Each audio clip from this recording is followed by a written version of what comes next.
Episode 62 Aku bisa melihat segalanya. Tuan Tang, saya tidak menyangka akan bertemu Anda di sini. Xia Feng berinisiatif menyapanya sambil tersenyum. Dan Yuyan, Anda terlihat sangat cantik malam ini. Terima kasih, kata Tang Yuyan, lalu menatap Shen Tutianyin dan berkata sambil tersenyum, mengapa kamu tidak memperkenalkannya kepada kami? Tang Yunhai juga berkata dengan sedikit ketidakpuasan, benar sekali. Bocah, kau bahkan tidak memberitahuku kalau kau sudah menikah. Dan kau bahkan tidak memperkenalkannya kepadaku saat pertama kali bertemu dengannya. Apa maksudmu? Xia Feng tersenyum canggung dan memperkenalkan, ini istriku, Shen Tutianyin. Ia lalu menunjuk ke arah Tang Yuyan dan Tang Yunhai. Tianyin, ini Tuan Tang Yunhai dari klan Tang Dishu, dan ini cucunya, Tang Yuyan. Shen Tutianyin tersenyum tipis. Halo, Tuan Tang, halo, Nona Tang. Hanya itu yang ia katakan, tanpa basa-basi. Sikapnya tidak dingin maupun ramah, menciptakan keseimbangan yang sempurna. Ia adalah Shen Tutianyin, ketua Wan Xiang Group, dan istri Xia Feng. Terlepas dari statusnya, ia tidak perlu menjilat siapapun. Lebih jauh lagi, dari masa kanak-kanak hingga dewasa, ia hanya pernah menjilat dua pria ayahnya, Shen Turen, dan suaminya, Xia Feng. Dia sungguh luar biasa. Tang Yunhai menghela napas. Xia Feng, selamat. Kamu telah menemukan istri yang hebat. Xia Feng berkata dengan sopan, terima kasih. Tang Yuyan masih menatap kalung hati suci yang melingkari leher Shen Tutianyin. Shen Tutianyin tidak tahu asal-usul kalung permata yang melingkari lehernya, tetapi ia tahu asal-usul kalung yang melingkari leher Shen Tutianyin. Hal ini tampaknya membuatnya sedikit iri, karena apa yang diberikan Xia Feng kepada Shen Tutianyin jelas jauh lebih baik daripada yang diberikannya sendiri. Tapi cemburu tak akan mengubah apapun. Xia Feng sudah menjadi suami Shen Tutianyin. Mungkinkah hadiah yang diberikan Xia Feng kepada istrinya lebih buruk daripada hadiah yang diberikannya kepada teman-temannya? Pada saat ini, Mu Jianfeng datang, tersenyum dan tampak akrab. Xia Feng, waktu berlalu begitu cepat. Saat pertama kali bertemu denganmu, kau masih mengelola bengkel di Haizu, tetapi sekarang kau adalah ketua Thunder Horse Group. Kau pemuda yang luar biasa.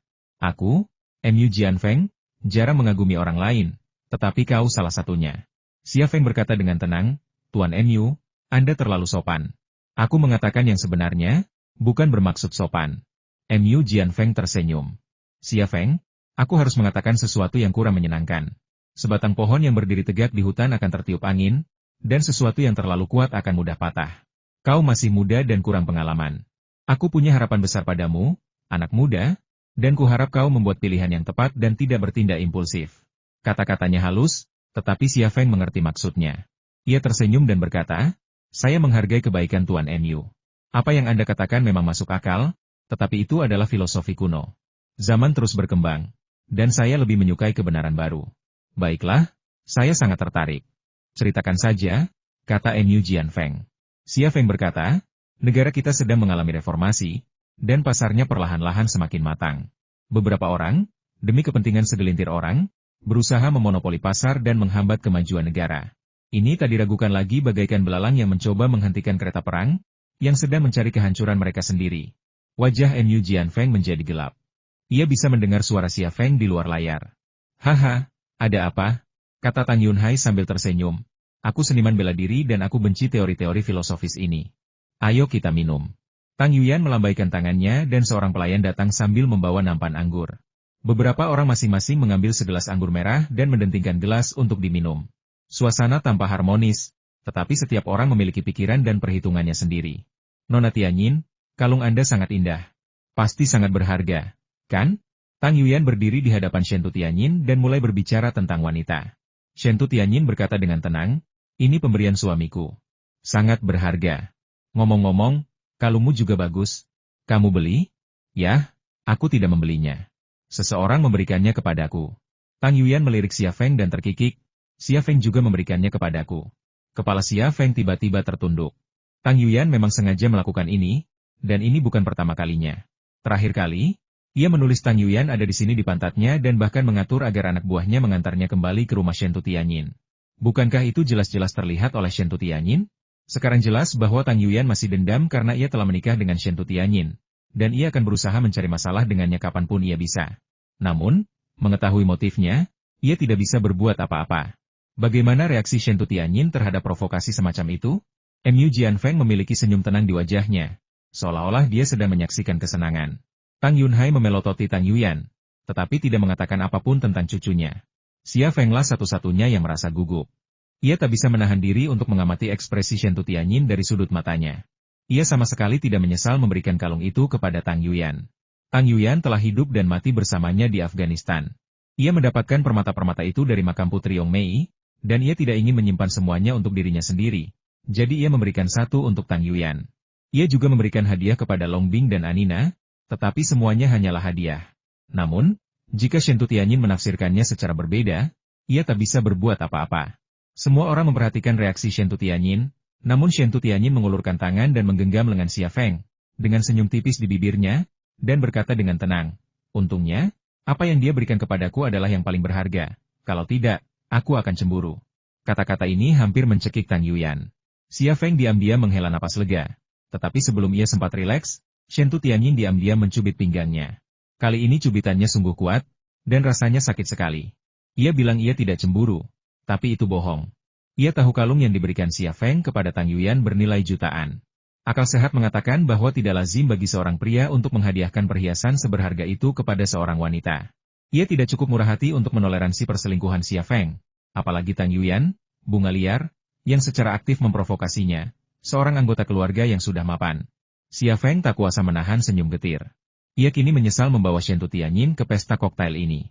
Tepat pada saat ini, musik mulai dimainkan di ruang perjamuan dan banyak tamu mulai berdansa ballroom di lantai dansa. Tang Yuyan tersenyum dan berkata, "Xia Feng, bolehkah aku mengajakmu berdansa?" Ekspresi Shen Tutianyin tiba-tiba berubah dingin. Ia sudah melihat bahwa Tang Yuyan mencintai suaminya, dan itu bukan sekadar cinta biasa. Kalau tidak, Tang Yuyan tidak akan begitu terang-terangan mencoba menebar perselisihan antara dirinya dan Xia Feng. Shen Tutianyin melirik Xia Feng dan merasa sedikit gugup. Xia Feng terbatuk kering, Yuyan, pergelangan kakiku terkilir dan aku tidak bisa menari. Maafkan aku. Apa pergelangan kakimu terkilir? Aku lihat kamu baik-baik saja tadi." Tang Yuyan tidak menyerah. Xia Feng sepertinya tidak ingin melanjutkan percakapan dengannya. Ia mengganti topik, "Tuan Tang, Anda tidak berkecimpung di bisnis senjata. Jadi mengapa Anda di sini?" Tang Yunhai berkata, "Saya seorang seniman bela diri dan berlatar belakang militer, jadi saya suka senjata. Negara kita sedang mengadakan pameran senjata, jadi tentu saja saya ingin ikut bersenang-senang. Saya dengar senapan runduk buatan Anda cukup bagus, dan saya berharap bisa melihatnya di pameran besok. Ngomong-ngomong, apakah Anda menawarkan jasa uji coba senjata? Saya ingin mencoba senjata dari pabrik militer Thunder Horse Anda besok." Xia Feng berkata, "Tentu saja. Perusahaan kami akan memberikan layanan berkualitas tinggi kepada pelanggan, termasuk penembakan dengan peluru sungguhan. Hanya senjata yang dapat bertahan dalam uji coba di dunia nyata yang dianggap sebagai senjata yang baik." Tang Yuyan tiba-tiba teringat sesuatu. "Oh, aku ingat kamu pernah meneliti senapan. Senapan itu sangat kuat. Bisakah kita melihatnya di pameran besok?" Dia akhirnya berhenti membuat masalah. Xia Feng berkata, "Tentu saja. Itu produk unggulan perusahaan kami. Rencana saya adalah menguasai pasar domestik terlebih dahulu, baru kemudian berekspansi ke pasar internasional. Perusahaan senjata Eropa dan Amerika telah mendominasi pasar ini terlalu lama. Saya ingin dunia melihat produk yang benar-benar buatan Tiongkok, dan dunia mendengar suara kami." Mu Jianfeng tersenyum misterius dan berbicara dengan nada tenang. "Anak muda, punya cita-cita itu bagus, tapi tidak semua cita-cita akan terwujud. Kurasa kau terlalu berambisi. Kau bahkan tak bisa menguasai pasar domestik. Jangan lupa, kekuatan pabrik militer Thunder Horse saat ini belum seberapa. Kekuatannya kurang dari 1/10 kekuatan Hanwoo Weapon Company. Dan setahuku, Hanwoo Weapon Company juga akan memiliki produk yang luar biasa kali ini. Hanwoo Weapon Company yakin bisa memenangkan pesanan besar dari militer." Tang Yunhai berkata, "Lau Mu, apa yang kau katakan itu salah. Dunia ini milik kaum muda. Pemuda Tiongkok kita harus memiliki cita-cita dan berani berjuang. Jika mereka kehilangan cita-cita dan keberanian, bagaimana kita bisa bicara tentang kebangkitan negara kita dan kekuatannya?" Mu Jianfeng tidak membantah Tang Yunhai. Pada saat ini, seorang staf pameran datang dan menyerahkan sebuah amplop kepada Xia Feng. "Tuan Xia, ini adalah area pameran yang telah dialokasikan oleh Komite Manajemen untuk pabrik militer Le5. Silakan lihat. Setelah resepsi selesai, Anda dapat meminta orang-orang Anda memasuki area pameran untuk mendirikan stand." "Terima kasih," kata Xia Feng. "Sama-sama." Staf itu berbalik dan pergi. Xia Feng membuka amplop itu. Di dalamnya terdapat cetak biru ruang pameran. Area pameran pabrik militer Le5 terletak di dekat toilet umum, lokasi yang terpencil. Terlebih lagi, ukurannya sangat kecil. Ini sungguh sebuah penghinaan. Bagaimana mereka bisa melakukan ini? Shen Tutianyin juga marah. Mu Jianfeng bahkan tidak melirik cetak birunya. tetapi berkata, Xia Feng, bagaimana kalau aku bicara dengan seseorang dan melihat apakah aku bisa mengubah area pameranmu? Xia Feng menarik napas dalam-dalam, mencoba meredakan amarahnya. Tuan Mu, Anda mungkin tahu tentang ini. Tidak apa-apa. Anda tidak perlu campur tangan. Sekalipun area pameran saya terletak di kamar mandi, saya yakin bisa memenangkan juara pertama dan mengamankan perintah militer penting ini. Oh, ya? Kalau begitu, aku ingin mengucapkan selamat sebelumnya. Hehe. Mu Jianfeng tertawa terbahak-bahak. Suamiku, ikut aku ke kamar mandi, kata Shentu Tianyin lembut. Xia Feng mengangguk dan membiarkan Shentu Tianyin menggandeng lengannya dan berjalan menuju kamar mandi. Tang Yuyan memandangi kaki Xia Feng dan cemberut. Kakinya jelas baik-baik saja, tapi dia bilang terkilir. Serius, dia bahkan menemani Shentu Tianyin ke kamar mandi. Dasar bajingan yang manja. Hermafrodit adalah kata yang menghina dalam bahasa Shudu, yang berarti seorang pria yang tidak memiliki emosi dan takut kepada istrinya. Tang Yunhai memelototi Tang Yuyan. Dasar gadis nakal, kenapa kau menyusahkan Xia Feng di depan Shentu Tianyin? Aku tahu kau menyukai Xia Feng, tapi tidak dengan cara seperti ini. Kau bodoh, kau tahu itu. Kalau terus begini, kau tidak hanya tidak akan punya kesempatan untuk mendapatkan pria yang kau sukai, kau bahkan tidak akan bisa berteman dengannya. Tang Yuyan menghela napas, aku tidak bisa menerimanya. Baiklah, aku tahu apa yang harus kulakukan. Aku tidak akan melakukannya lagi. Tang Yuyan memang datang untuk mengganggunya, tetapi Xia Feng tidak menyalahkannya. Ia memahaminya. Ia seorang perempuan, dan perempuan adalah makhluk paling egois di dunia cinta. Hidup dan mati bersama di Afghanistan, ruang ganti di Moskow, pengalaman-pengalaman ini tak terlupakan bagi Tang Yuyan, dan ia pun tak bisa melupakannya. Namun, semua itu hanyalah kenangan, dan ia tidak memiliki pikiran-pikiran yang tidak pantas tentangnya. Shentu Tianyin sebenarnya tidak ingin pergi ke kamar mandi. Ia memasuki koridor dan berhenti ketika tidak ada orang di sekitarnya. Ia berbalik dan menatap Xia Feng, tanpa berkata apa-apa, hanya menonton. Xia Feng tersenyum paksa dan berkata, aku tahu apa yang ingin kau tanyakan. Biar ku jelaskan. Setelah jeda, ia melanjutkan, sudah kubilang kalung itu diperoleh dari Afghanistan saat menjalankan misi. Aku menemukan benda-benda ini di makam seorang putri. Aku tidak menyerahkannya, tetapi aku tidak bisa menyimpannya sendiri. Jadi aku memberikan kalung itu kepada Tang Yuyan. Bukan hanya dia, aku juga memberikan satu kepada Long Bing. Aku juga memberikan satu kepada Anina dan Jiang Rui. Anina adalah kepala insinyur pabrik militer Le5. Dia orang Jerman dan dicari oleh Jerman dan Amerika Serikat. Namanya di sini adalah Xia Mei. Kalau mau ngomong, langsung aja bilang. Kalau enggak, kalau Shentu Tianyin tahu kalau Jiang Rui dan Anina juga pakai kalung permata pemberiannya, belum tentu dia nggak bakal ngira-ngira dan cemburu. Setelah mendengar penjelasan Xia Feng, Shentu Tianyin merasa sedikit lebih baik. Ia berkata, aku tidak sekecil itu. Aku hanya merasa Tang Yuyan agak keterlaluan. Xia Feng berkata, jangan ganggu dia. Dia seniman bela diri dan berpikiran terbuka. Dia melakukan apapun yang dia mau dan jarang mempertimbangkan perasaan orang lain. Contohnya adalah ketika Tang Yuyan menulis Tang Yuyan ada di sini di pantatnya. Shentu Tianyin sedikit mengangkat sudut mulutnya, aku tidak peduli dengan kepribadiannya. Aku hanya peduli pada satu hal, aku bisa melihat bahwa dia sangat menyukaimu. Kepala Xia Feng sakit. Ia tak bisa menghentikan Tang Yuyan menyukainya. Begitu pula Shentu Tianyin yang tak mampu menghentikan Gu Kewu dan An Xiuxian menyukainya. Dalam situasi seperti ini, masalahnya bukan di dirinya. Jadi bagaimana ia bisa menyelesaikannya? Berjanjilah padaku, kau akan menghabiskan lebih sedikit waktu dengannya di masa depan. Oke? Shentu Tianyin menatap Xia Feng. Xia Feng mengangguk. Ya, aku berjanji padamu. Shentu Tianyin akhirnya tersenyum dan bertanya, berapa banyak perhiasan yang kamu dapatkan di Afghanistan? Xia Feng sedikit terkejut. Masih ada beberapa, sekitar 7 atau 8. Kenapa kau bertanya begitu? Shentu Tianyin berkata, berikan padaku. Aku ingin menyimpannya dengan aman agar kau tidak memberikannya kepada orang lain nanti. Aku akan memilih 2 untuk Xia Sui, dan sisanya, bersama dengan yang satu ini, akan menjadi pusaka untuk diwariskan kepada putri dan putraku.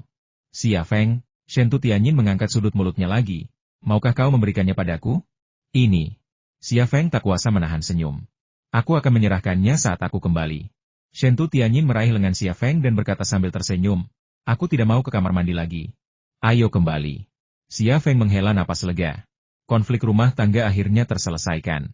Untungnya, Tianyin adalah wanita yang cerdas dan pengertian. Jika wanita itu picik, situasi ini pasti akan berlarut-larut selama berhari-hari. Kembali di ruang perjamuan, pesta koktail masih berlangsung. Xia Feng membawa Shentu Tianyin menuju pintu. Dia sudah tahu lokasi area pameran pabrik militer Le5, jadi tidak perlu berlama-lama. Tang Yuyan memperhatikan Xia Feng dan Shen Tianyin berjalan menuju pintu. Bibirnya bergerak, ingin mengatakan sesuatu tetapi tak mampu berkata-kata.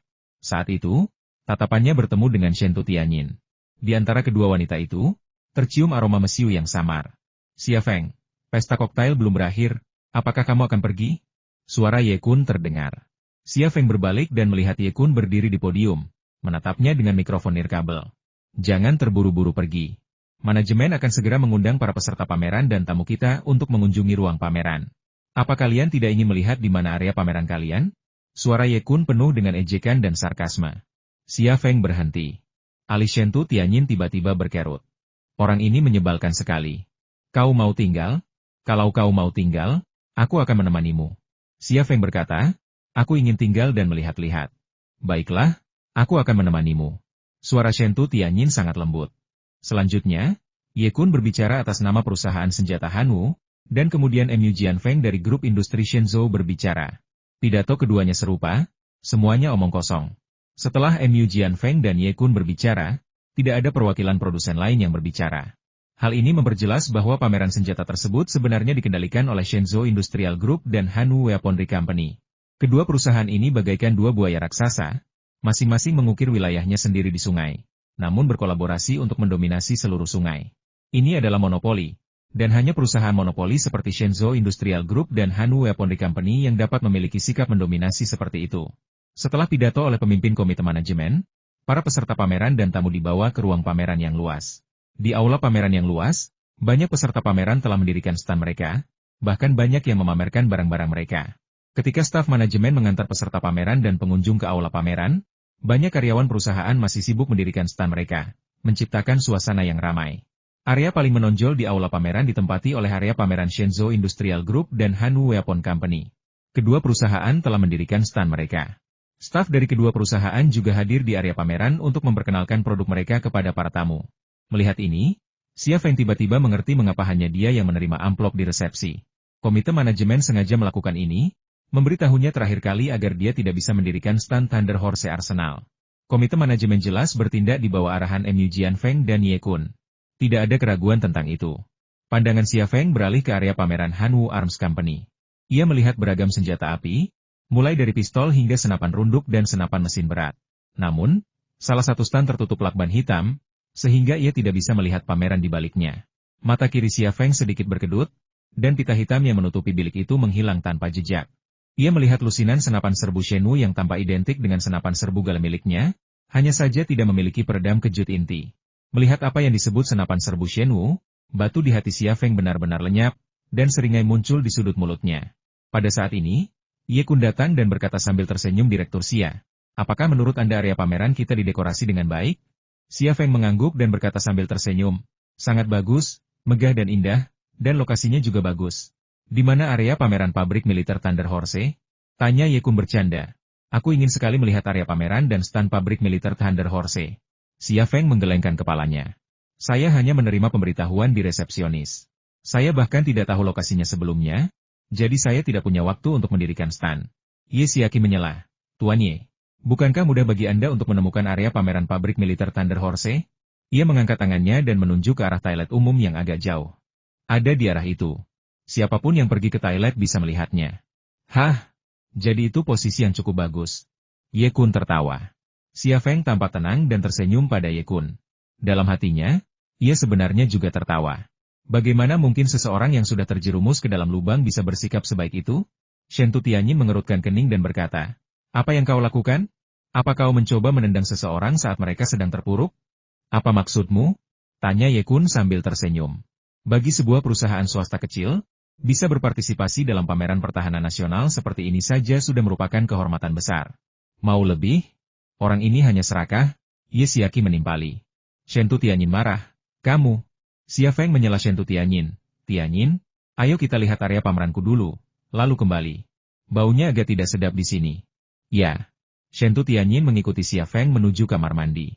Ye Kun memperhatikan Shen Tianyin dan Xia Feng pergi, lalu berkata tanpa pikir panjang, aku benar-benar tidak mengerti mengapa wanita seperti Shen Tianyin mau menikahi Xia Feng. Dengan cara seperti itu, tidak ada pria yang tidak bisa dia dapatkan. Ye Xiaqi berbisik, Tuan Ye, apakah Anda juga menyukai Shen Tianyin? Ye Kun menghela napas, Siapa yang tidak suka wanita seperti ini? Tapi aku sudah tua. Haha, aku bukan tipenya lagi. Tapi aku tipemu. Aku benci kamu jahat sekali. Kata Ye Siaki genit, jangan pulang malam ini, datanglah ke rumahku. Ye Kun tersenyum dan mengangguk. Si cerewet di rumah tidak bisa dibandingkan dengan si pengoda Ye Siaki. Mu Jianfeng berjalan mendekat, dan Ye Siaki dengan bijaksana mundur sedikit untuk memfasilitasi percakapan antara dua tokoh penting itu. Mu Jianfeng langsung ke intinya dan berkata, "Ah Kun, bukankah Kato Yingjie itu sudah menghubungimu?" Ye Kun berkata, "Tidak, tapi belum waktunya pengiriman. Kita sudah sepakat bahwa penyitaan pertama akan dilakukan pada hari pameran berakhir. Aku tidak terburu-buru." Mu Jianfeng sedikit mengernyit, "Aku tidak tahu kenapa, tapi aku selalu merasa masalah ini agak aneh. Guru, Anda terlalu berhati-hati." Ye Kun berkata sambil tersenyum, "Saya tidak peduli dengan kesepakatan dengan Kato Takasuke saat ini. Saya khawatir tentang bagaimana menghadapi Xia Feng besok. Dia pasti akan membawa senapan serbu galenya ke pameran besok, dan kemudian tim hukum saya akan memberinya kesulitan." Tatapan Mu Jianfeng beralih ke punggung Xia Feng dan Shen Tutianyin. Setelah jeda yang lama, ia berkata, "Kali ini, jika kita ingin menghadapinya, kita harus membunuhnya dan tidak meninggalkan masalah di masa depan." Ye Kun berkata dengan dingin, "Aku tidak akan menunjukkan belas kasihan." Xia Feng dan Shen Tutianyin akhirnya melihat area pameran yang dialokasikan untuk pabrik militer Le5 oleh komite manajemen. Lokasinya tepat di sebelah toilet umum. Lokasinya tidak hanya sangat terpencil, tetapi areanya juga sangat kecil, kurang dari 20 meter persegi, bahkan tidak sebesar ruangan kecil. Ini sama sekali bukan area pameran, ini hanya kios sayur di pasar jalanan. Shen Tutianyin menghela napas, mereka terlalu mengintimidasi. Perusahaan swasta juga perusahaan negara ini. Bagaimana mungkin mereka memperlakukanmu seperti ini? Xia Feng tersenyum. Tidak ada yang namanya keadilan di dunia ini. Kalau mau adil, harus diperjuangkan. Aku tidak keberatan. Aku percaya pada senjataku. Apalagi di area pameran seperti ini, bahkan jika aku menaruhnya di kamar mandi, aku yakin itu akan meledakkan seluruh tempat. Kau tahu, kepercayaan dirimu selalu menarik dan membuatku terpesona. Tatapan Shen Tutianyin penuh kelembutan. Tapi, bagaimana rencanamu untuk menata area pameranmu? Xia Feng berpikir sejenak dan berkata, "Datanglah besok saat kamu senggang dan kamu akan tahu." Shen Tutianyin mengerutkan kening, lalu mengulurkan tangan dan mencubit Xia Feng. "Kau membuatku penasaran lagi. Kau hanya tahu cara menindasku. Aku akan membereskanmu nanti saat aku kembali." Xia Feng tersenyum. Tak heran, pabrik senjata Thunder Horse menjadi bahan tertawaan di pameran senjata tersebut. Lelucon ini hanya diketahui segelintir orang, karena para peserta pameran tidak tahu di mana letak area pameran pabrik senjata Thunder Horse. Xia Feng tanpa putus asa, tidak membuka stand sama sekali. Ia tiba di ruang pameran hanya dengan beberapa orang dan beberapa senjata serta amunisi. Senapan runduk XL2500 dan senapan runduk baru dari pabrik militer Thunder Horse dikemas dalam beberapa kotak besar dan didorong masuk dengan kereta dorong. Setibanya di area pameran, Xia Feng membuka kotak-kotak itu dan menutupinya dengan plastik. Ia meletakkan senapan runduk XL2500 dan senapan serbu gale secara acak di atas plastik, sementara beberapa lainnya diletakkan di atas kotak-kotak tersebut.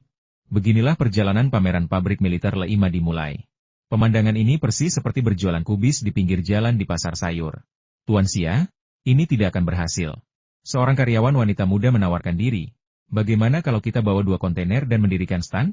Kita bahkan bisa berpakaian sedikit lebih seksi untuk menarik perhatian." "Tidak perlu." Xia Feng dengan tegas menolak saran karyawan wanita itu. Karyawan perempuan itu mengerutkan bibirnya dan berhenti berusaha membujuknya. Ia siap mengorbankan penampilannya demi menarik perhatian pelanggan, tetapi sang bos bersikap seperti itu. Ia tidak mau repot-repot mengatakan apa-apa lagi. Lalu kenapa? Qin Xiang, yang datang bersamanya, menghampiri Xia Feng dan berbisik, "Saran gadis itu tidak masalah. Tempat ini kumuh sekali, bahkan tidak ada satu orang pun di sini. Kalau kau tidak mendirikan stand saja, siapa yang tahu apa yang akan kita lakukan? Atau, bagaimana kalau para wanita di bagian layanan pelanggan berpakaian seksi? Itu akan menarik perhatian beberapa orang." Xia Feng tersenyum dan berkata, "Kenapa kamu begitu cemas? Kita punya spanduk, kan? Pasang saja." Qin Xiang mengangkat bahu. Dia tahu spanduk yang dimaksud Xia Feng. Itu hanyalah spanduk biasa dengan tulisan pabrik militer Le5. Apa pengaruh spanduk seperti itu? Tepat ketika beberapa karyawan bertanya-tanya apakah Xia Feng telah berdebat dengan Shen Tutianyin dan sengaja membuang barang-barang, Xia Feng mengeluarkan instruksi kedua. Ia memberitahu karyawan wanita yang memberikan saran tersebut, "Ambil 2 orang dan berikan kartu nama saya kepada para pedagang dan jurnalis asing yang menghadiri pameran.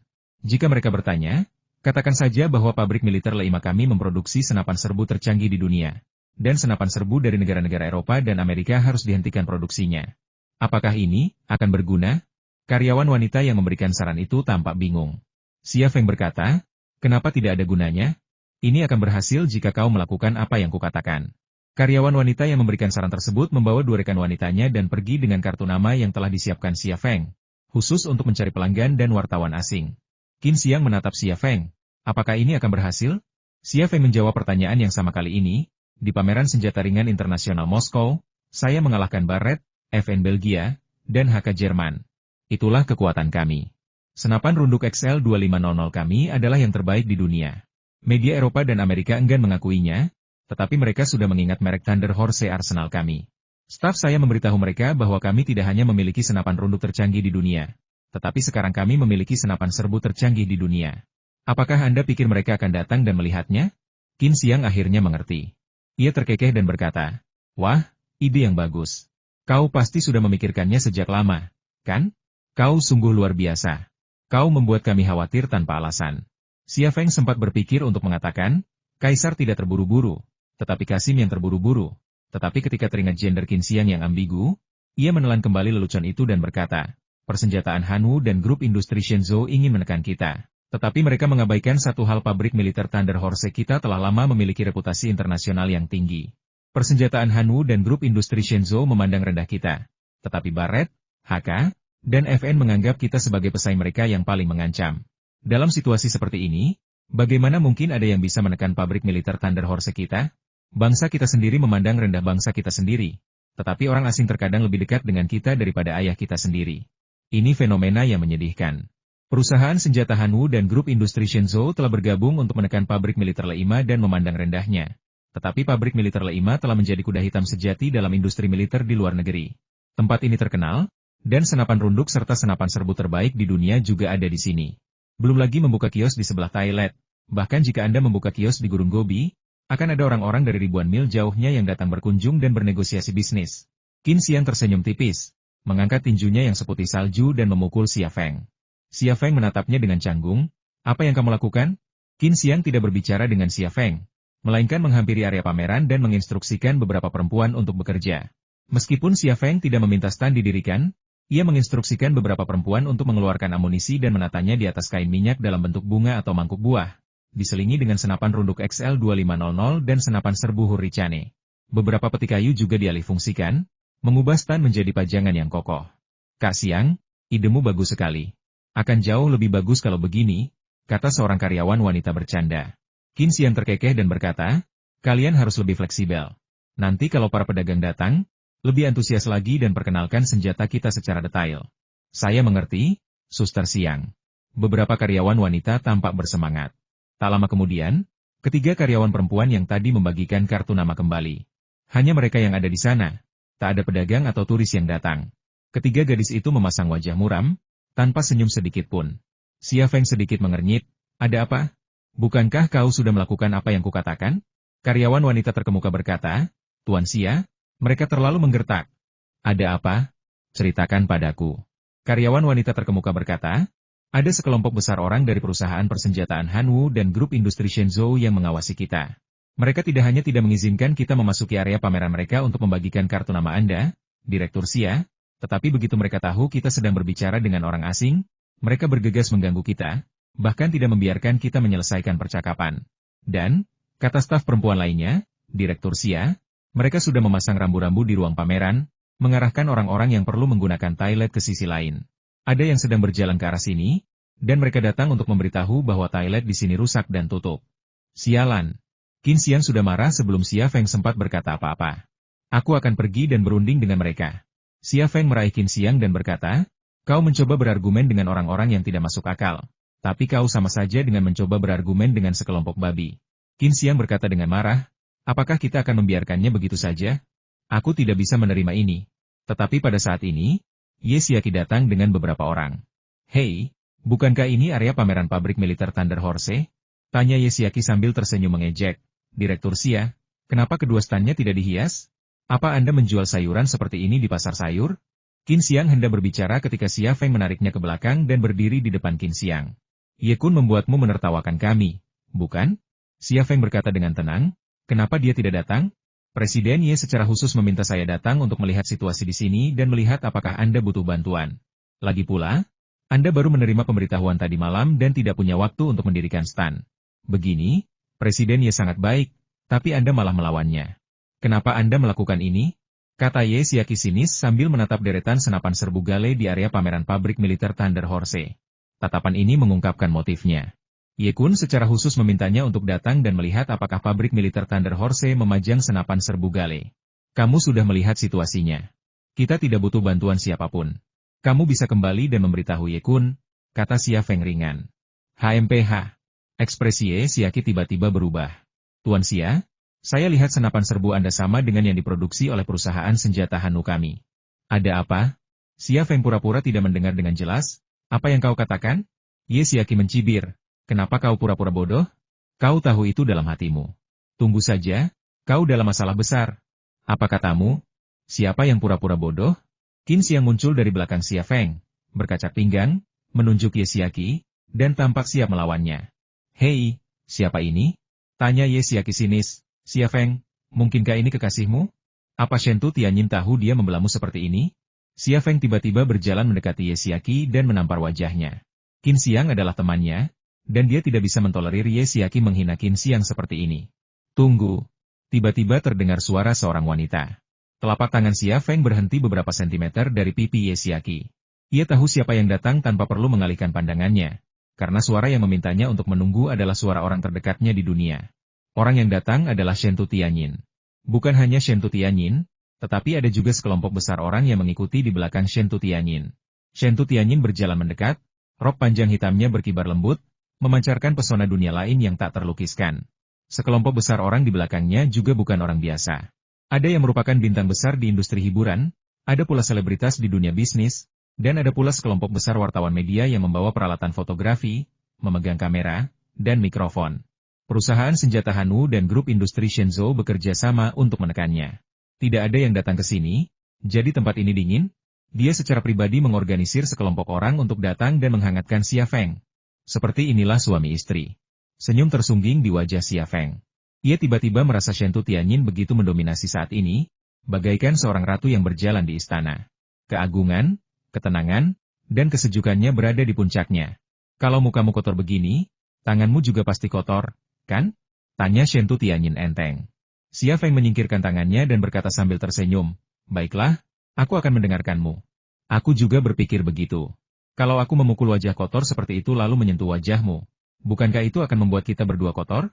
Pasangan itu mengobrol satu sama lain, tidak menanggapi Ye Xiaqi dengan serius, dan mengabaikannya begitu saja. Tunggu saja. Ye Xiaqi menghentakkan kakinya dan pergi dengan marah.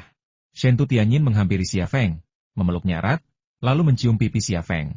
Klik, klik, klik, ledakan kilatan elektronik, dan para wartawan yang menyertainya tentu tidak akan melewatkan pemandangan ini. Perusahaan persenjataan Hanu dan grup industri Shenzhou sedang bermain curang, menghalangi para pedagang dan wartawan media untuk datang. Namun, Shentu Tianyin punya cara sendiri untuk membantu suaminya menyelesaikan masalah ini. Dengan jaringan pertemanan dan pengaruhnya, mudah saja baginya untuk mempromosikan area pameran pabrik militer Le5. Benar saja, sebelum Xia Feng sempat menelepon, beberapa bintang hiburan papan atas mulai menghangatkan suasana di pabrik militer Thunder Horse. Mereka bahkan membawa alat musik mereka sendiri dan mulai memamerkan bakat mereka tepat di samping area pameran pabrik militer Thunder Horse, bernyanyi dan menari. Selebritas selalu menarik perhatian. Hanya dalam hitungan menit, tempat itu dipenuhi turis dan pedagang dari berbagai daerah. Beberapa karyawan wanita di pabrik militer Thunder Horse juga sibuk, memanfaatkan kesempatan untuk membagikan kartu nama Xia Feng kepada pelanggan asing, memperkenalkan senapan serbu XL2500 dan Gale dari pabrik militer Thunder Horse. Kalimat yang sering mereka ucapkan adalah apa yang diajarkan Xia Feng kepada mereka. Senapan serbu Gale dari pabrik militer Thunder Horse adalah senapan serbu terbaik di dunia. Dan senapan serbu dari negara-negara Eropa dan Amerika seharusnya dipensiunkan. Tentu saja, para pedagang asing tidak akan mempercayai pernyataan seperti itu, jadi mereka akan pergi ke area pameran pabrik militer Thunder Horse untuk melihat senapan serbu Swift. Dan kali ini, mereka tentu saja akan bertemu langsung dengan senapan serbu Swift asli dan informasi terkaitnya. Tidak peduli siapa Anda akan terkejut ketika melihat isi jarak efektif 1000 meter dalam informasi tersebut. Apa arti jangkauan efektif 1000 meter? Tahukah Anda? Jangkauan efektif kebanyakan senapan runduk di dunia hanya 800 meter. Dengan kata lain, senapan serbu Swift bisa digunakan sebagai senapan runduk berukuran sedang. Ya ampun, recoilnya. Seru seorang pengusaha asing berambut pirang dan bermata biru sambil mengangkat dokumen berbahasa Inggris tentang senapan serbu Swift. Recoilnya hampir nol. Mustahil. Kalimat ini menimbulkan sensasi. Tak seorang pun ingin mempercayai kebenaran ini, karena pistol pun memiliki recoil 2,5 ns, yang setara dengan bola timah seberat beberapa kilogram yang mengenai tangan Anda. Namun, recoil senapan serbu Blitz hampir nol, yang artinya bahkan lebih kecil daripada recoil pistol. Siapapun yang memiliki pengetahuan tentang senjata api, bahkan yang sekilas, tidak akan percaya hal seperti itu, tetapi deskripsi Thunder Horse Military Factory tentang senapan serbu Gale dengan jelas menyatakan recoilnya hampir nol. Ditambah lagi dengan jangkauan efektifnya yang mencapai 1000 meter, dan tak diragukan lagi senapan serbu ini adalah rajanya. Tak ada negara, tak ada pabrik militer, yang mampu melampaui performanya. Ini tidak mungkin. Ini benar-benar tidak mungkin. Ya, bagaimana itu mungkin? Apakah ini suatu peningkatan kinerja yang disengaja atau suatu kesalahan pencetakan? Entahlah. Aku sungguh tak percaya ada senapan serbu seperti itu di dunia ini. Aku tak akan percaya bahkan jika kau membunuhku. Buatan Tiongkok selalu identik dengan kualitas rendah dan murahan. Kapan lagi mereka bisa memproduksi senapan serbu seperti ini? Gak perlu sesumbar begitu, kan? Jangan bilang begitu. Ini senapan serbu yang diproduksi oleh pabrik militer Thunder Horse. Senapan runduk XL2500 mereka kini diakui sebagai senapan runduk terbaik di dunia. Bukan tidak mungkin mereka bisa memproduksi senapan serbu terbaik di dunia, kan? Terjadilah diskusi yang riuh. Ada yang tidak percaya, ada yang setengah percaya dan setengah ragu, dan berbagai macam pendapat bermunculan. Shentu Tianyin menepuk lengan Xia Feng dengan lembut dan berkata sambil tersenyum, "Silakan, giliranmu sekarang. Jangan khawatir, aku akan mengurusnya untukmu." Xia Feng tersenyum dan berkata, "Istriku, kamu masih punya solusi." "Terima kasih." Shentu Tianyin mengangkat sudut mulutnya. "Kamu mengucapkan terima kasih kepadaku. Lalu dengan apa kamu akan berterima kasih kepadaku?" Xia Feng berbisik di telinganya, "Kembar." Wajah Shentu Tianyin memucat dan dia memutar matanya ke arah Xia Feng, tetapi matanya penuh dengan kelembutan dan cinta yang mendalam. Xia Feng memasuki area pameran, dan Shentu Tianyin segera memberitahu para selebritas untuk berhenti memanaskan suasana. Meski begitu, banyak penggemar masih berkerumun untuk meminta tanda tangan. Dulunya tempat ini sepi dan dingin, tetapi sekarang sudah penuh sesak oleh manusia. Sedangkan tempat-tempat lain sudah mulai sepi. Xia Feng menjelaskan kemampuan senapan serbu Gale kepada para pedagang, sementara Shentu Tianyin menyapa mereka dan memerintahkan stafnya untuk menjaga ketertiban. Pasangan itu bekerja dengan harmonis, dan suasananya sungguh menyenangkan. Ada yang gembira, ada pula yang sedih. Mu Jianfeng dan Ye Kunlah yang khawatir.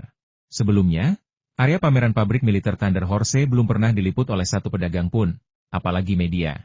Namun kini, bahkan reporter dari televisi nasional pun berbondong-bondong ke area pameran pabrik militer Thunder Horse untuk merekam dan meliput acara tersebut. Perusahaan senjata Hanu dan grup industri Shenzhou telah sepi. Orang ini benar-benar menyebalkan. Wajah Mu Jianfeng muram. HMPH. Ye Kun mencibir. Aku harus mengagumi kemampuannya beradaptasi. Xia Feng dan Shentu Tianyin memang tangguh. Tapi sampai kapan pasangan ini bisa terus tertawa? Kalau Xia Feng dan Shentu Tianyin tertawa sekarang, aku akan membuat mereka menangis. Apakah kamu akan mengambil tindakan? Tanya Mu Jianfeng. Ye Kun mengangguk dan berkata, pabrik militer Leima sekarang menjadi pusat perhatian. Semua wartawan sudah ada di sana. Waktunya bertindak. Setelah mengatakan itu, ia mengedipkan mata pada Ye Xiaqi. Ye Xiaqi lalu mengambil walkie-talkie dan berkata, "Bersiaplah. Tunggu sampai Direktur Ye dan aku pergi ke sana. Datanglah dalam 5 menit." "Oke, kami siap." Suara seorang pria terdengar dari interkom. Ye Kun dan Mu Jianfeng saling tersenyum, lalu berjalan menuju area pameran pabrik militer Leima pada saat yang bersamaan. "Minggir! Minggir!" Sekelompok besar karyawan perusahaan senjata Hanu dengan kasar menerobos kerumunan untuk memberi jalan bagi Ye Kun, Mu Jianfeng, dan Ye Xiaqi. Beberapa orang merasa tidak puas, tetapi menghadapi sekelompok besar geng yang ganas dan jahat, para karyawan perusahaan senjata Hanu tidak berani berbicara. Ye Kun dan Mu Jianfeng tersenyum dan dengan tenang berjalan melewati lorong yang didesak keluar oleh kerumunan dan tiba di area pameran pabrik militer Leima. "Jangan berdebat, diam," kata Ye Xiaqi lantang. Pabrik militer Thunder Horse dicurigai melakukan pelanggaran, dan Tuan Ye dari perusahaan senjata Hanu punya sesuatu untuk dikatakan. Apa yang sedang terjadi? Suasana tiba-tiba menjadi hening. Meskipun beberapa orang berbicara, mereka hanya berbisik-bisik. Xia Feng tampak tidak menyadari teriakan Ye Xiaqi. Ia terus memegang senapan serbu Swift dan berbicara dalam bahasa Inggris kepada seorang pedagang dari Argentina. "Jika kau tidak percaya dengan performa senapan serbu Swift kami, aku bisa membawamu ke tempat uji coba." Tidak ada yang bisa kukatakan lebih meyakinkanmu selain kau sendiri yang menembaknya. Pengusaha Argentina itu tampak agak ragu. Lagi pula, performa senapan serbu Gale, yang dijelaskan baik dalam literatur maupun deskripsi lisan Xia Feng, terkesan berlebihan. Performa tersebut di luar pemahamannya tentang senapan, dan ia tidak berani mempercayainya begitu saja. Xia Feng tersenyum dan berkata, "Tua Lukaku, ini satu-satunya kesempatanmu. Jika kau bahkan tidak punya keberanian untuk mencoba, kau akan kehilangan kesempatan untuk membuat Argentina lebih kuat." Pengusaha Argentina bernama Lukaku akhirnya mengangguk dan berkata, "Oke, saya bersedia ikut Anda mencoba senapan serbu Swift Anda. Jika apa yang Anda katakan benar, maka itu sungguh sebuah keajaiban. Baiklah, ayo pergi sekarang." Xia Feng mengambil sekota amunisi dan hendak membawa Lukaku ke lapangan tembak yang telah disiapkan di ruang pameran untuk menguji senjatanya. Ye Xiaqi tiba-tiba berdiri di depan Xia Feng dan Lukaku dan berkata dengan arogan, "Xia Feng, tidakkah kau mendengar apa yang baru saja kukatakan?" Xia Feng berkata dengan tenang, "Apa yang baru saja kamu katakan? Masih pura-pura bodoh. Kukatakan padamu, senapan serbu dari pabrik militer Thunder Horse Mu melanggar hak paten senapan serbu Shenwu dari perusahaan persenjataan Hanwu kami." Ye Xiaqi meludah. "Ketua Ye ada di sini, dan kau harus memberi kami penjelasan." Xia Feng melirik Ye Kun dan Mu Jianfeng, yang berdiri di belakangnya, dan berkata dengan tenang, "Apakah aku harus menjelaskan semuanya kepada semua orang yang datang ke sini?" "Kau?" Ye Xiaqi tidak menyangka Xia Feng akan berbicara dengan nada seperti itu. Pamar kekuatannya sama sekali tidak berpengaruh, tapi ia benar-benar dibuat kesal oleh Xia Feng. "Keterlaluan." Ye Kun terkekeh marah. Ia bertepuk tangan pelan, berkata di tengah tepuk tangan, "Xia Feng, kau mencuri paten perusahaan kami untuk memproduksi senapan serbu Gale ini. Mencuri itu sah-sah saja. Tapi kau bertindak begitu percaya diri dan bahkan berbicara kepadaku dengan nada seperti itu. Apa kau pikir aku tak sanggup menghadapimu?" Xia Feng hanya menatap Ye Kun tanpa mengatakan apapun. Ye Kun tiba-tiba menampar kotak kayu di depannya dan menunjuk Xia Feng. "Xia Feng, tamatlah kau kali ini. Kau mencuri desain paten perusahaan kami, dan kali ini aku akan membuatmu bangkrut dan menghabiskan sisa hidupmu di penjara." Xia Feng masih menatap Ye Kun dengan tenang tanpa mengatakan apapun. Bukan hanya Xia Feng, bahkan istri Xia Feng, Shen Tutianyin hanya menatap Ye Kun tanpa ekspresi dan tidak mengucapkan sepatah kata dukungan. Banyak sekali diskusi di mana-mana, tentang bagaimana pabrik senjata Thunder Horse bisa mencuri desain paten perusahaan senjata Hanwu. Ada yang percaya, ada pula yang tidak. "Xia Feng, apa kau tidak punya sesuatu untuk dikatakan?" Ye Kun bersikap merendahkan. Di matanya, Xia Feng tampak seperti sedang berdiri di kursi pengadilan, bukan di area pameran pabrik militer Le5, dan hukuman yang sangat berat menantinya. Xia Feng tersenyum. "Sudah selesai? Kalau sudah, pergilah. Aku tidak mau membuang waktu denganmu. Kau bilang aku mencuri desain paten perusahaan senjata Hanwu Mu. Kau tidak punya keputusan akhir. Kau harus menunjukkan bukti. Apa kau punya bukti?" "Buktinya? Pistol di tanganmu adalah buktinya." Mu Jianfeng akhirnya berbicara. Pada saat ini, sekelompok orang bergegas mendekat. Beberapa dari mereka memegang kamera, beberapa memegang sertifikat paten kertas, dan beberapa yang tampak seperti pengawal menghalangi jalan untuk mencegah Xia Feng melarikan diri. Jelas mereka tidak ingin memberi Xia Feng kesempatan sama sekali. Setelah dipastikan Xia Feng telah mencuri teknologi paten perusahaan senjata Hanwu, Ye Kun dan Mu Jianfeng akan menangkap Xia Feng. "Omong kosong apa yang kau bicarakan? Bagaimana mungkin pabrik militer Le5 kita mencuri teknologi paten milik perusahaan senjata Hanwu Mu?" Qin Xiang berdiri dan berbicara. "Benar sekali, Presiden Xia kita orang yang jujur, bukan tipe orang yang kau bicarakan." Seorang karyawan wanita berdiri dengan gagah berani tanpa takut pada Ye Kun dan sekelompok orang garang di belakangnya. Xia Feng berkata, "Diam saja. Kau tidak bisa membantuku dalam masalah ini. Serahkan saja padaku. Apa yang akan kau lakukan?" Seorang pria parubaya berjas dan berdasi membanting setumpuk dokumen paten ke sebuah kotak kayu dan mencibir.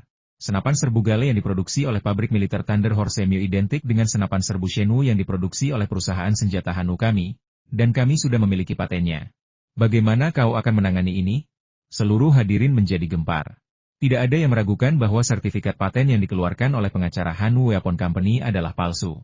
Keberanian mereka untuk menunjukkannya menunjukkan bahwa sertifikat tersebut asli dan dapat diverifikasi di pengadilan. Bagaimana ini bisa terjadi? Pabrik militer Thunder Horse benar-benar mencuri teknologi paten milik perusahaan senjata Hanwu? Ini terlalu berani, kata seseorang. Pabrik militer Le5 sudah tamat. Mereka bahkan berani mencuri teknologi paten milik perusahaan senjata Hanwu. Mereka tidak hanya mencurinya, tetapi juga berani membawanya ke pameran. Bukankah ini seperti masuk perangkap? Dia benar-benar hebat, kata seseorang. "Oh, sayang sekali. Sulit sekali bagi perusahaan swasta untuk memasuki pasar senjata. Tapi sekarang sudah tamat. Seseorang mendesah. Ada banyak diskusi. Dan banyak orang merasa kasihan pada Xia Feng.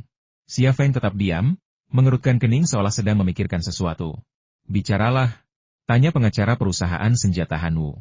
Bagaimana Anda menyelesaikan masalah ini? Xia Feng lalu berkata, tunggu sebentar, aku akan memanggil pengacara kita.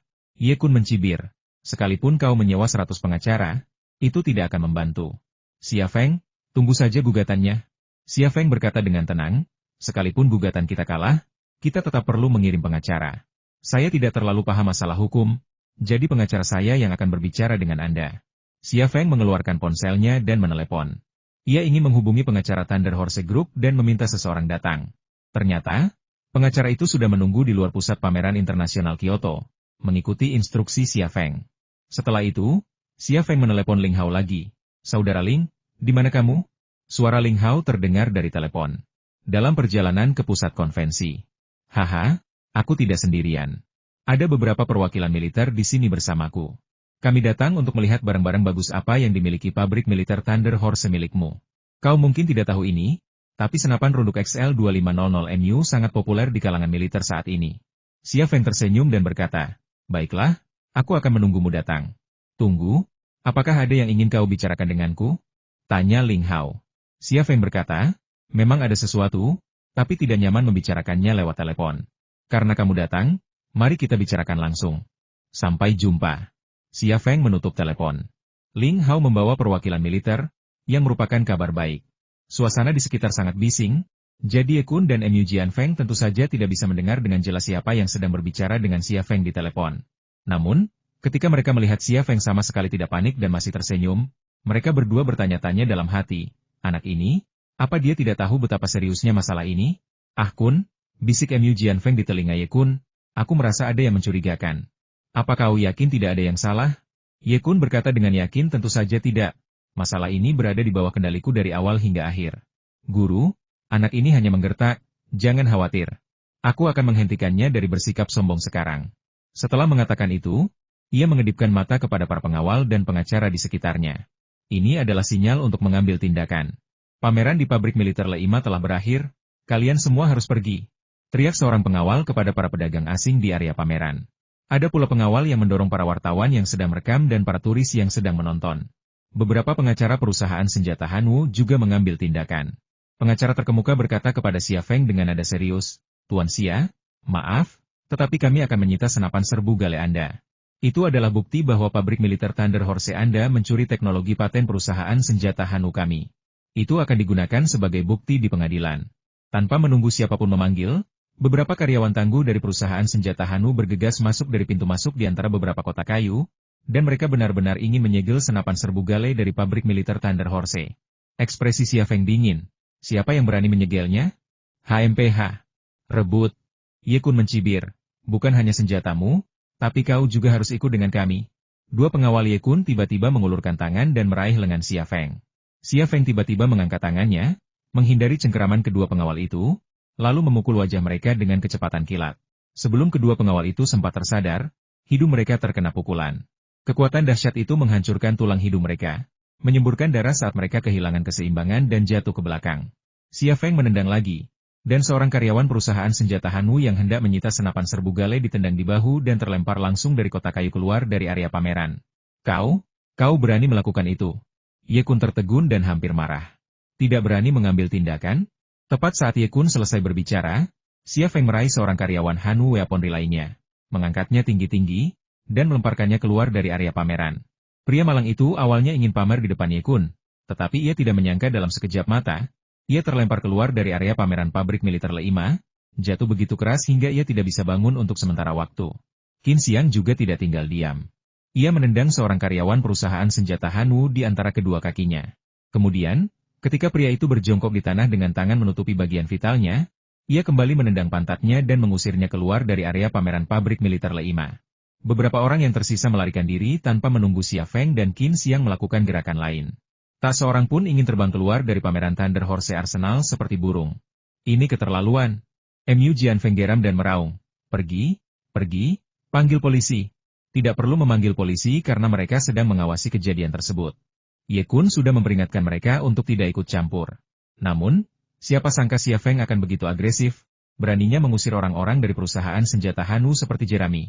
Begitu Mu Jianfeng selesai berbicara, sekelompok petugas polisi menerobos kerumunan dan tiba di tempat kejadian. Tangkap dia. Ye Kun memberi perintah langsung, dia melukai orang-orang kita, tangkap dia segera. Kepala perwira tidak tahu latar belakang Xia Feng, tetapi dia tahu identitas Ye Kun, jadi dia tidak perlu khawatir tentang masalah ini. Begitu Ye Kun memberi perintah, dia segera memerintahkan anak buahnya untuk menangkap Xia Feng. Beberapa polisi bergegas maju dan mencoba menangkap Xia Feng. Apa yang kau lakukan? Pengacara dari pabrik senjata Thunder Horse datang dan berteriak, siapa yang memberimu hak untuk menangkap orang? Kukatakan padamu, menangkap orang itu mudah, tapi melepaskannya yang sulit. Polisi yang memimpin jalan menatap dingin pengacara dari Thunder Horse Arsenal. Siapa Anda? Saya penasihat hukum dan kepala pengacara pabrik militer Le-5, Ai Wenqing.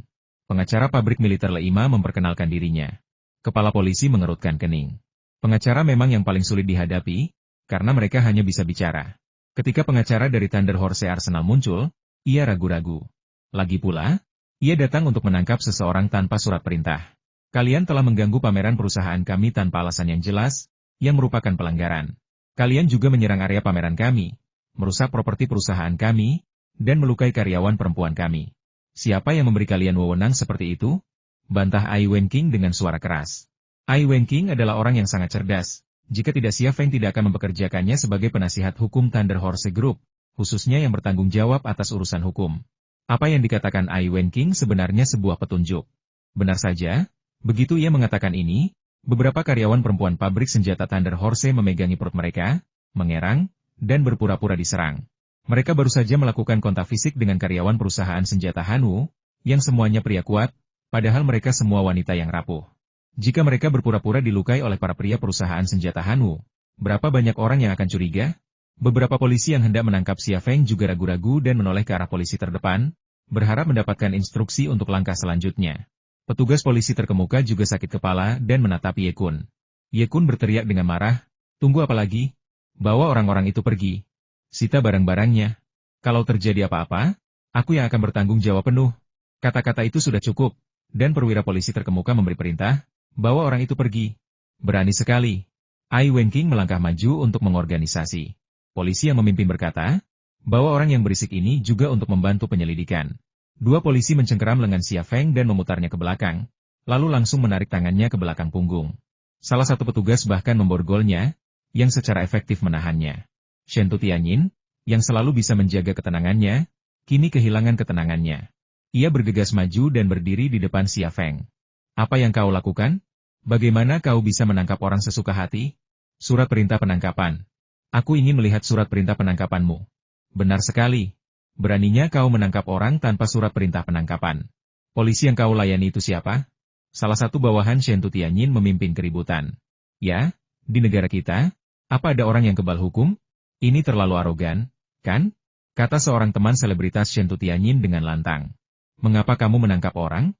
Apa dasar Anda menangkap orang? Kerumunan penonton mulai membuat keributan, setiap gelombang lebih keras dari sebelumnya. Petugas polisi terkemuka mulai berkeringat di dahinya. Bawa dia pergi, jangan khawatirkan dia. Ye Kun juga sedikit cemas. Mu Jianfeng juga khawatir semakin lama ditunda. Semakin banyak variabel yang akan muncul, jadi dia berkata, dengarkan Tuan Ye, bawa orang-orang itu pergi. Apa gunanya membuat keributan seperti ini? Haruskah kita melanjutkan pameran ini? Jika terjadi kesalahan, kalian semua tidak akan bertanggung jawab. Ye Kun dan Mu Jianfeng berbicara bersamaan, dan kepala polisi itu pun menghilangkan sedikit kekhawatirannya. Ia melambaikan tangan dan berkata dengan tegas, bawa dia pergi. Siapapun yang berani menghalangi akan didakwa dengan menghalangi pelayanan publik. Shen Tutianyin sangat marah hingga wajahnya membiru, tetapi dia bukan tipe wanita yang mudah takut. Dia tetap berdiri di depan Xia Feng dan mencegah polisi membawanya pergi. Xia Feng berkata, Tianyin, minggirlah. Lihat saja dari samping. Tetapi mereka. Shen Tutianyin dipenuhi kekhawatiran. Xia Feng menyeringai, jangan khawatir, aku akan baik-baik saja. Apa menurutmu aku akan baik-baik saja? Pernyataan ini tiba-tiba menyadarkan Shen Tutianyin. Ya, Xia Feng memang sudah merencanakan sejak awal, memasang jebakan untuk Ye Kun dan Mu Jianfeng. Sekarang, keduanya hanya menghunus senjata mereka di dalam jebakan Xia Feng. Bagaimana mungkin mereka bisa melukai Xia Feng? Lagi pula, terlepas dari itu, Identitas Xia Feng yang lain bukanlah seseorang yang bisa dengan mudah dilukai Ye Kun. Setelah mengetahuinya, Shen Tu Tianyin tidak lagi khawatir dan dia memberi jalan. Beberapa polisi mengawal Xia Feng keluar. Klik, klik, klik. Hampir semua wartawan media memotret pemandangan ini. Rekaman panik para reporter tidak membuat Ye Kun ragu. Ia malah mencibir. Memangnya kenapa kalau kamu merekam? Selama kita bisa membuktikan bahwa pabrik militer Thunder Horse mencuri teknologi paten perusahaan senjata Hanwoo, berapapun rekaman yang kamu ambil, itu akan sia-sia. Mu Jianfeng menghela napas lega. Saat ini, proyeknya sudah 80% berhasil. Sisanya yang 20% tinggal menunggu prosesnya saja. Namun, tiba-tiba terdengar suara marah. Apa yang kau lakukan? Dari departemen mana kau berasal? Ling Hao akhirnya muncul, ditemani sekelompok tentara berseragam. Terlepas dari identitas mereka, kehadiran pangkat militer di pundak mereka saja sudah cukup untuk mengejutkan siapapun. Kehadiran mereka pasti akan membuat direktur atau kepala departemen merasa ngeri. Apalagi beberapa petugas polisi biasa. Orang-orang ini juga memiliki martabat militer. Mereka tidak berkata apa-apa, tetapi suasana yang ramai tiba-tiba menjadi sunyi. Beberapa polisi berdiri di sana dengan linglung, tidak berani membawa Xia Feng pergi dengan paksa. Mu Jianfeng dan Ye Kun tak dapat menahan diri untuk saling memandang, dan perasaan gelisah perlahan muncul dalam hati mereka. Namun, Ye Kun segera tenang. Ia menghampiri mereka sambil tersenyum. Tuan Ling, halo, para pemimpin. Apa yang kalian lakukan? Perusahaan senjata Hanwoo memproduksi senjata untuk militer, dan Ye Kun adalah ketua perusahaan senjata Hanwoo. Meskipun ia tidak mengenal semua prajurit di hadapannya, ia hanya mengenal sebagian kecil dari mereka. Jadi ia menyapa mereka dengan senyuman dan berusaha mendekati mereka segera setelah mereka tiba. Ling Hao melirik Xia Feng yang masih diborgol, lalu mengerutkan kening. Ada apa? Siapa yang menculik Tuan Xia dari pabrik militer Leima? Yah, itu.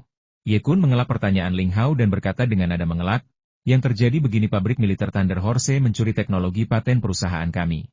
Saya memimpin tim saya untuk menyelidiki, dan mereka mengonfirmasi faktanya. Saya meminta mereka untuk segera menghentikan pelanggaran tersebut, tetapi mereka malah melukai karyawan saya. Jadi, polisi datang untuk membawanya kembali guna membantu penyelidikan. Beberapa polisi menatap Ye Kun dengan heran. Tadi, Ye Kun bersumpah akan memikul semua tanggung jawab, tapi sekarang dia mengkhianati mereka di depan mereka.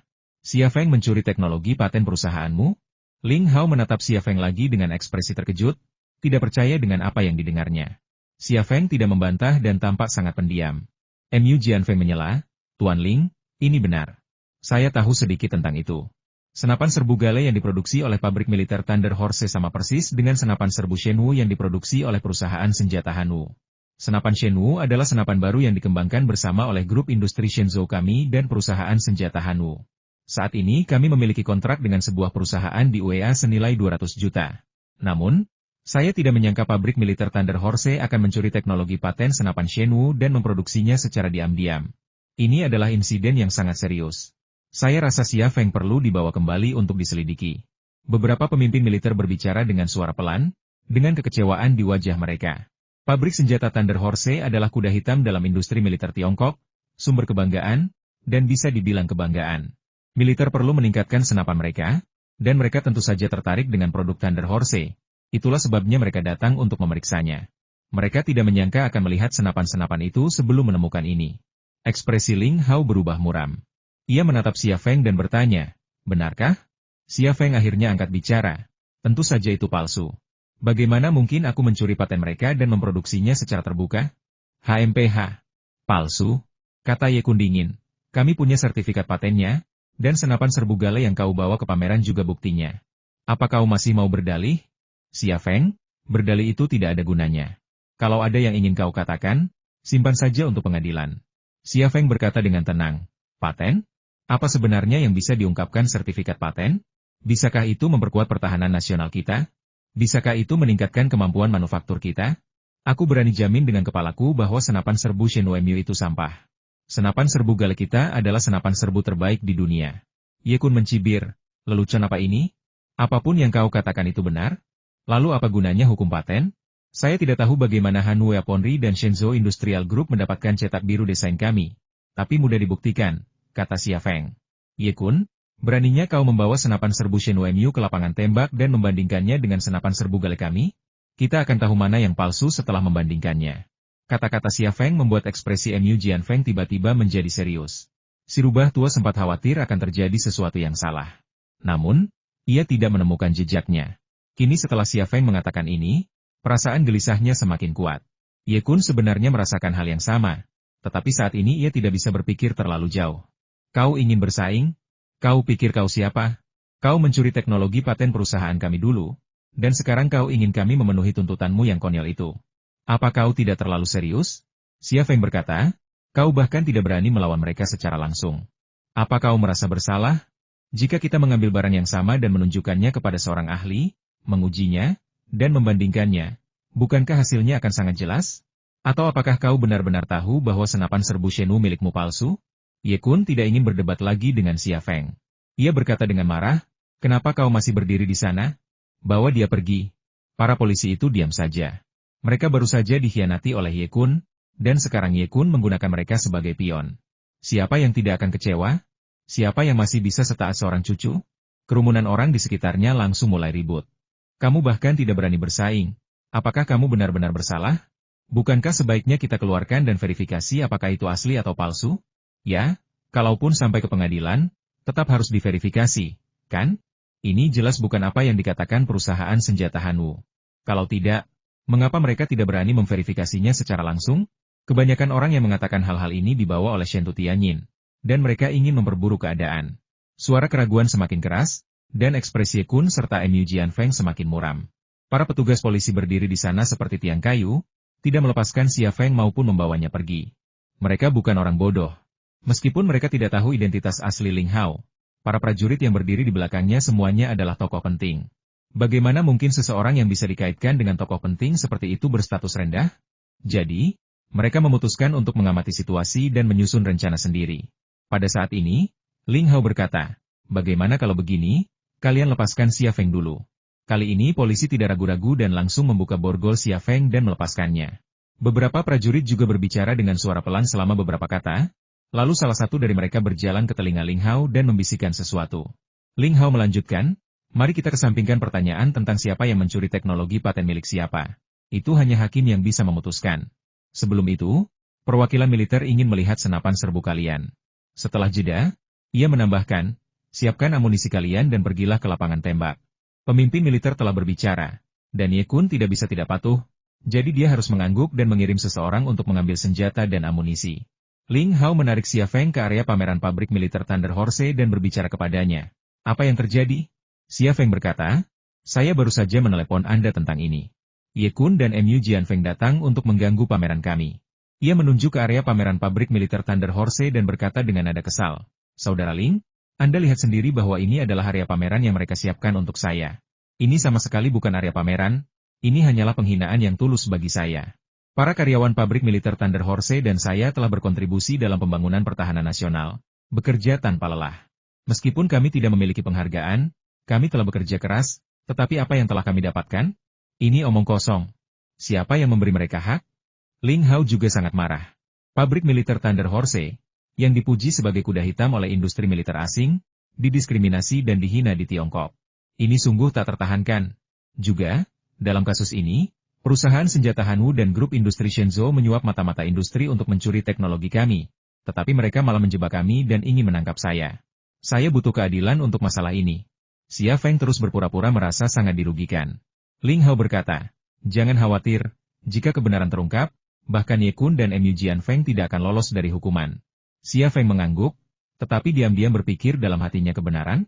Jika aku menunjukkan bukti di tanganku, bahkan orang bodoh pun akan menganggap Ye Kun dan Mu Jianfeng bersalah. Beberapa pejabat militer tampak melihat senjata dan berbicara dengan suara pelan di area pameran pabrik militer Thunder Horse. Ada yang mengambil senapan runduk XL2500 dan memujinya tinggi-tinggi, sedangkan yang lain mengambil senapan serbu Swift dengan ekspresi takjub. Xia Feng dan Shen Tutianyin bertukar pandang, senyum tipis tersungging di wajah mereka masing-masing. Segalanya berjalan sesuai rencana Xia Feng, dan pasangan itu jelas sedang dalam suasana hati yang baik. Namun, di permukaan, mereka masih harus berpura-pura sedih karena ditindas dan dianiaya. Hampir nol recoil, seru seorang prajurit, lalu menatap Xia Feng dengan tatapan tajam. Benarkah? Xia Feng berkata dengan sopan, Tuan, ini tentu saja benar, kalau tidak, kami tidak akan berani menuliskannya di buku petunjuk. Bagaimana ini mungkin? Prajurit itu masih tidak mempercayainya. Xia Feng berkata, Kapten, mohon tunggu perusahaan senjata Hanwu membawakan senapan serbu Shenwu mereka. Setelah itu, Anda bisa pergi ke lapangan tembak dan mencoba senapan serbu gale kami. Lalu lihat apakah senapan itu asli. Oke. Aku akan menguji senjatanya sendiri. Suara prajurit itu lantang, dengan nada gembira. Jika tentara Tiongkok dilengkapi dengan senapan serbu gale dengan recoil hampir nol ini, efektivitas tempurnya akan jauh lebih baik. Negara tetangga mana yang berani menantang keagungan tentara Tiongkok? Ling Hao juga mengambil senapan serbu gale dan menimbangnya. Xia Feng, jika senapan serbu gale Miu benar-benar secanggih ini, aku akan mengajukan permohonan penghargaan khusus kepadamu kepada atasan. Kau akan menjadi bapak senapan di negara kita. Bapak senapan? Mendengar ini, wajah Shen Tutianyin memerah tanpa sebab. Ia tak berkata apa-apa, tetapi bergumam dalam hati, kehormatanmu sungguh berantakan. Kehamilanku bahkan tak kunjung datang, dan kau memberinya gelar bapak senapan. Dia sudah menjadi bapak senapan. Lalu apa yang harus kulakukan? Suasana di pabrik militer Leima makin lama makin santai, sementara suasana di perusahaan senjata Hanu bagaikan awan gelap yang menekan langit, dan hujan badai bisa datang kapan saja. Wajah Ye Kun lebih gelap dari awan gelap. Sialan. Kita hampir menyelesaikannya, tapi Ling Hao muncul. Mu Jianfeng juga tampak khawatir. Ah Kun, aku punya firasat buruk. Coba pikirkan lagi. Apa ada yang salah? Ye Kun berpikir sejenak dan menggelengkan kepalanya. Tidak, sama sekali tidak. Kami punya sertifikat paten dan pesanan internasional yang besar. Kami bisa membuktikan bahwa senapan ini dirancang dan diproduksi oleh kami. Xia Feng bahkan belum mengajukan paten. Bagaimana dia bisa membuktikan bahwa senapan ini dirancang oleh pabrik militer Thunder Horse? Dia pasti kalah dalam gugatan ini. Jadi, apakah senjatanya baik-baik saja? Ye Kun berkata, tidak akan ada masalah. Kami sudah mengujinya dan kinerjanya sangat baik. Lagi pula, senjata yang diproduksi oleh pabrik militer Thunder Horse dengan cetak biru dan parameter teknis yang sama tidak memenuhi standar. Bagaimana mungkin mereka lebih baik dari senjata kami? Mu Jianfeng terdiam sejenak, lalu suasana hatinya sedikit cerah. Oke, kirim seseorang untuk memanggil orang-orang dari gudang senjata Thunder Horse ke lapangan tembak. Kami akan mengurusnya di sana. Ye Kun melirik orang-orang di sekitarnya, dan akhirnya tatapannya tertuju pada Ye Xiaqi. Xiaqi, beritahu orang-orang di pabrik militer Leima. Aku akan membawa senjata ke lapangan tembak dulu. Ye Xiaqi tersenyum manis. Baiklah, Tuan Ye, saya akan segera pergi. Lapangan tembak itu terletak di area terbuka di belakang ruang pameran. Sasarannya hanya berjarak 300 meter, tidak lebih. Bahkan 300 meter pun menjadi penghalang bagi sebagian besar senapan serbu, karena hanya sedikit senapan serbu di pasaran yang mampu mencapai jarak efektif 300 meter. Lebih dari itu, bidikannya sama sekali tidak berguna. Ye Kun, Mu Jianfeng, dan Xia Feng semuanya hadir di lapangan tembak, bersama Ling Hao dan beberapa perwakilan militer. Sementara itu, para wartawan media, pedagang, dan penonton, jumlahnya tak terhitung. Seorang karyawan di perusahaan senjata Hanu mengeluarkan senapan serbu Shenwu, yang identik dengan senapan serbu gale milik pabrik militer Thunder Horse dalam hal ukuran, bentuk, dan kaliber. Jika kedua senapan serbu itu digabungkan, akan sulit untuk membedakan yang mana. Situasi ini membingungkan Ling Hao dan beberapa perwakilan militer. Sulit untuk membedakan senjata mana yang merupakan tiruan dari senjata lainnya, mengingat senjatanya identik. Juga tidak jelas senjata mana yang lebih unggul, karena kedua senjata tersebut tidak hanya tampak identik, tetapi bahkan amunisinya pun sama. Ling Hao menarik Xia Feng ke samping dan berkata dengan nada khawatir, Xia Feng, kulihat kedua senjatamu persis sama, dan amunisinya juga sama. Apa kau yakin senjatamu lebih baik daripada milik Hanu Weapon Company?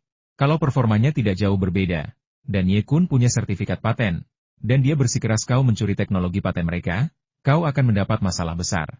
Xia Feng tersenyum dan berkata, Saudara Ling, jangan khawatir. Kalau senjata tiruan mereka sebagus milik kita, saya tidak bisa berkata apa-apa. Saya terima saja. Bang bang bang. Penguji senjata dari perusahaan senjata Hanu memegang senapan serbu Shenwu dan menembak sasaran sejauh 300 meter. Ia melepaskan 3 tembakan beruntun, dan setiap tembakan mengenai sasaran. Senjata ini hebat. Seorang perwakilan militer tak kuasa menahan diri untuk tidak mengaguminya. Ia menghampiri dan berkata, berikan padaku senjatanya, biar aku coba. Penguji senjata dari perusahaan senjata Hanu menyerahkan senapan serbu Shenwu kepada perwakilan militer dan kemudian minggir. Bang, bang, bang. Perwakilan militer yang menguji senjata tersebut menembakkan rentetan peluru ke sasaran, dan sebagian besar peluru mengenai sasaran. Namun, laju dan daya tembaknya cukup mengesankan. Senjata yang bagus. Senjata ini lebih kuat daripada AK-47 dan lebih stabil. Lumayan, seharusnya ini senapan serbu terbaik di negara kita. Perwakilan militer yang menguji senjata itu tak ragu memujinya. Ketika Ye Kun dan Mu Jianfeng mendengar kata-kata ini, mereka tak kuasa menahan senyum. Batu di hati mereka akhirnya jatuh ke tanah. Kau lihat itu? Cetak birunya sama, senjatanya juga sama. Xia Feng pikir mereka bisa membuatnya lebih baik daripada perusahaan senjata Hanu kita? Bermimpilah, kata Ye Kun sambil tersenyum. Mu Jianfeng berkata dengan tenang, masalah ini seharusnya sudah selesai. Aku benar-benar tidak ingin melihat wajah Xia Feng lagi. Kesalahan terbesarnya adalah tidak memasuki industri militer. Apakah ini sesuatu yang bisa dia lakukan? Kekanak-kanakan. Bagus sekali, bagus sekali. Senjata ini seharusnya dipakai di pasukan kita. Perwira yang sedang menguji senjata itu meletakkan senapan serbu Shenwu dan berjalan menuju koridor. Tuan Xia, izinkan saya mencoba senjata Anda. Xia Feng menyerahkan senapan serbu Gale di tangannya kepada perwakilan militer. Perwakilan militer itu mengamati senapan serbu Swift berulang kali, lalu menggelengkan kepala. Senjata itu persis sama. Saya yakin efeknya akan sama. Tiba-tiba terjadi perbincangan ramai di mana-mana. Jika itu senjata yang identik, bukankah itu berarti kinerjanya sama? Bagaimana caranya? Dalam kasus tersebut, sangat sulit untuk mengatakan siapa yang mencuri teknologi yang dipatenkan milik siapa. Hei, pabrik senjata Thunder Horse sedang dalam masalah kali ini. Xia Feng sama sekali tidak bereaksi saat mendengar diskusi ini. Ia masih tersenyum tipis, tampak sangat percaya diri. Xia Feng, jangan terlalu berharap. Ye Kun mencibir. Setelah uji coba senjata selesai, terima saja nasibmu. Nasibku? Haha. Xia Feng tersenyum. Kapten, tolong uji senjatanya. Perwakilan militer yang sedang menguji senjata itu melirik Xia Feng, lalu menarik pengaman dan mulai menembak sasaran. Bang, bang, bang. Serangkaian peluru melesat dari moncongnya dalam sekejap mata, dan semuanya mengenai sasaran. Bukan hanya laju tembakannya yang lebih cepat dan daya tembaknya lebih besar, tetapi yang lebih aneh lagi adalah setelah menembakkan begitu banyak peluru, senapan serbu Gale hanya bergetar sedikit. Amplitudo guncangan ini lebih besar daripada hentakan pistol. Recoilnya hampir nol, seperti yang dijelaskan dalam buku petunjuk senapan serbu Gale, dan memang benar adanya dalam kenyataan. Petugas yang menguji senapan itu tidak berhenti sampai ia menghabiskan seluruh magasinnya. Ia menatap senapan serbu Swift di tangannya dengan takjub, tak mampu mengucapkan sepatah kata pun untuk beberapa saat. Keheningan menyelimuti seluruh tempat, semua orang memperhatikan petugas yang sedang menguji senjatanya, dan senapan serbu Gale di tangannya. Ini, bagaimana ini mungkin? Ye Kun akhirnya tersadar, ekspresinya sangat aneh. Wajah Mu Jianfeng muram. Bukankah kamu bilang tidak ada masalah? Mana aku tahu? Kau juga melihatnya? Kedua senjata itu persis sama. Ye Kun panik. Ia berusaha keras mengingat apa yang salah, tetapi ia tidak ingat apa-apa. Pada saat itu, petugas yang sedang menguji senjata itu tersadar. Ia tertawa dan berkata, keajaiban, keajaiban, keajaiban. Itulah yang dikatakannya, 3 mukjizat berturut-turut. Ling Hao tak kuasa menahan diri untuk memeluk Xia Feng dengan gembira. Haha, kau hebat sekali, nak. Senjata ini tak diragukan lagi adalah senapan serbu nomor 1 di dunia. Perwakilan militer yang sedang menguji senjata itu datang dengan wajah gembira. Tuan Xia, ada apa? Senjatanya sama saja, tapi performanya sangat berbeda. Tepat saat Xia Feng hendak berbicara, Ye Kun kehilangan kesabarannya. Ia melangkah mendekat dan berkata, mustahil. Komandan, tolong coba lagi senjata kita. Kita menggunakan senjata yang sama, dan keduanya mengenai sasaran pada jarak 300 meter. Bagaimana bisa ada perbedaan yang begitu besar? Pasti ada masalah dengan senjata ini. Senjata ini tidak diproduksi massal, melainkan dimodifikasi. Benarkah? Perwakilan militer yang sedang menguji senjata itu menatap Xia Feng dan bertanya. Xia Feng tidak kembali, melainkan mengambil senapan serbu Gale baru lainnya dari seorang karyawan, mengisi magasinnya, menyalakan pengaman, dan menembak sasaran baru. Bang, bang, bang. Senapan serbu Gale bergetar pelan, dan semua peluru terpusat pada sasaran, langsung menghancurkannya berkeping-keping. Bibir Ye Kun bergerak-gerak, tetapi ia tak bisa berkata apa-apa. Ia ingin mengatakan bahwa pistol di tangan Xia Feng juga telah dimodifikasi, tetapi ia pun menganggapnya konyol. Xia Feng tidak mengosongkan magasinnya. Ia menunjuk ke sebuah penangkal petir di atap sebuah gedung di kejauhan dan berkata, Komandan, apakah kalian melihat penangkal petir itu? Jaraknya sekitar 1000 meter. Jangkauan efektif senapan serbu Swift adalah 1000 meter. Aku akan mengenai penangkal petir itu dengan senapanku. Kalian bisa mengamatinya dengan teleskop kalian. Begitu kata-kata ini terucap, bahkan para penonton pun kehilangan ketenangan. Jangankan menyambar penangkal petir dari jarak ribuan meter dengan senapan, bahkan senapan runduk pun akan sulit disambar. Beberapa perwakilan militer dan Ling Hao juga terdiam dan tidak mempercayainya. Seorang karyawan wanita di pabrik militer Le Ima menyerahkan teropong kepada Xia Feng, yang dengan terampil memasangnya di senjata. Perwakilan militer yang sedang menguji senjata itu tiba-tiba berkata, Tuan Xia, jika Anda menggunakan senjata Anda untuk menyambar penangkal petir sejauh 1000 meter, saya akan segera melapor dan bersikeras membeli senjata Anda. Oke, setuju. Xia Feng mengangkat senjatanya dan membidik. Dia sebenarnya tidak butuh teropong. Tapi kalaupun butuh, orang lain pasti akan menganggapnya monster. Lagi pula, kebanyakan orang di sini bahkan tidak bisa melihat penangkal petir dari jarak 1000 meter, apalagi menembaknya dengan pistol. Beberapa karyawan wanita di pabrik militer Leima kemudian menyerahkan teropong kepada beberapa perwakilan militer sehingga mereka dapat menyaksikan demonstrasi keterampilan senjata Xia Feng. Ye Kun dan Mu Jianfeng tidak dapat menahan diri lagi dan menatap penangkal petir melalui teropong. Bang! Terdengar suara tembakan. 1000 meter jauhnya, penangkal petir yang berdiri di puncak gedung itu meledak dengan percikan api dan berguncang hebat. Tak hanya itu, penangkal petir yang awalnya lurus pun bengkok akibat hantaman peluru. Dewa senjata. Keterampilan menembaknya bahkan lebih baik. Seluruh tempat itu sunyi. Butuh lebih dari 10 detik bagi beberapa perwakilan militer untuk sadar.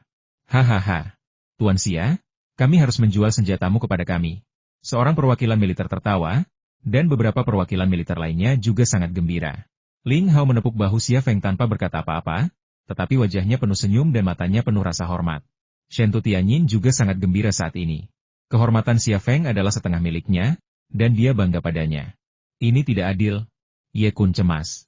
Beberapa perwakilan militer menyampaikan pendapat mereka dengan cara ini, yang berarti Xia Feng kemungkinan besar telah memenangkan pesanan besar dari militer. Apa peran ini bagi perusahaan senjata Hanu miliknya?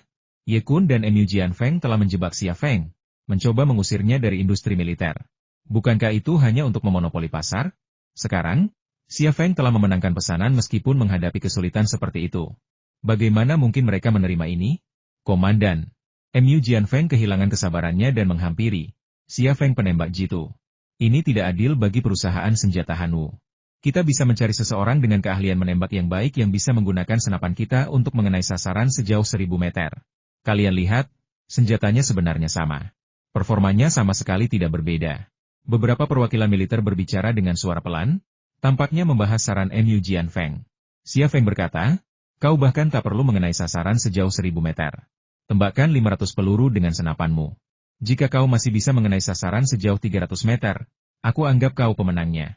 Ye Kun tertegun sejenak, lalu tiba-tiba berkata, kau bilang begitu. Mu Jianfeng lalu mengedipkan mata pada penguji senjata dari perusahaan senjata Hanu, dan penguji senjata itu mulai menembak dengan senapan serbu Shenwu. Bang, bang, bang. Peluru itu bergetar dan jatuh ke tanah dengan bunyi berdentang. Tiap peluru bagaikan hentakan drum, menghantam jantung Mu Jianfeng dan Ye Kun. Mengapa Xia Feng mengatakan hal seperti itu? Mu Jianfeng dan Ye Kun bukanlah orang bodoh. Sebaliknya, mereka berdua sangat pintar dan licik. Mereka menyadari bahwa Xia Feng punya alasan untuk mengatakan ini. Alasan yang tidak diketahui inilah yang membuat mereka merasa gelisah dan resah. Hingga saat ini, Ye Kun masih belum tahu apa yang salah. Ia tetap yakin bahwa senapan serbu Shenwu dari perusahaan senjata Hanu tidak bermasalah karena telah menjalani pemeriksaan yang sangat ketat oleh perusahaan senjata Hanu. Bang, bang, bang. Suara tembakan terus berlanjut. Suara tembakan memekakan telinga.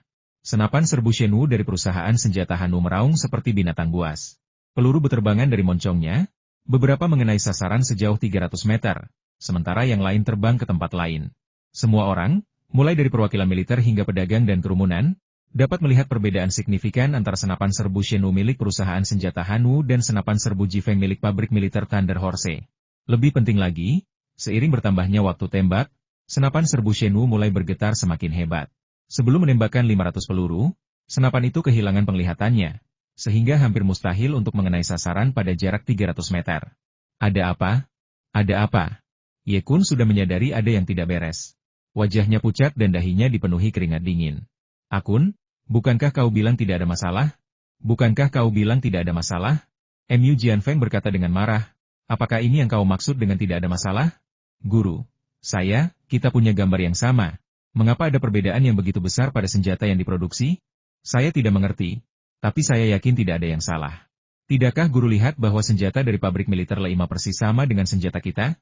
Situasinya telah berkembang hingga titik ini, tetapi Ye Kun masih dengan keras kepala menyimpan secercah keberuntungan di hatinya. HMPH. Apa maksudmu dengan senjata kami? Mu Jianfeng berkata dengan dingin. Itu senjata yang dirancang dan diproduksi oleh perusahaan senjata Hanu Mu. Itu tidak ada hubungannya denganku. Ye Kun tertegun sejenak. Guru, Anda. Mu Jianfeng sudah menutup mulutnya, tidak mau mengatakan sepatah kata pun kepada Ye Kun. Ketika ada kebaikan, sang guru muncul, menanggung utang kebaikan masa lalu, untuk meminta bagian. Ketika masalah muncul, sang guru menarik garis di pasir, menghindari perselisihan lebih lanjut. Ini adalah guru Ye Kun, rubah tua Mu Jianfeng. Untuk mencapai usianya, untuk mencapai levelnya, sulit untuk tidak menjadi seorang master. Penguji senjata di perusahaan senjata Hanwu telah menembakkan 500 peluru. Laras senjatanya terbakar, dahinya terbakar, dan bahkan di tengah musim dingin, ia berkeringat deras. Ia menatap Ye Kun dengan ekspresi serius.